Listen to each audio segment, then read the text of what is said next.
Knowledge 7. In a narration found in Imam Munzari's Awareness and Apprehension, number 2556, the Holy Prophet Muhammad, peace and blessings be upon him, gave glad tidings to the one who possesses the following characteristics. The final thing mentioned in the main narration under discussion is that the fortunate person is the one who acts according to their knowledge. This is important to do, as ignoring one's knowledge and acting contrary to it is a sign of great ignorance. This type of knowledge is not beneficial at all. In fact, it will only testify against a person on Judgment Day.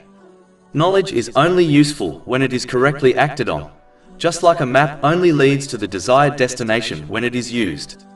Failing to act on knowledge will not take one down the path to paradise, it will only leave them in darkness, confused and lost. Over 400 free ebooks, audiobooks, infographics, podcasts and blogs available on our website, www.shakepod.com.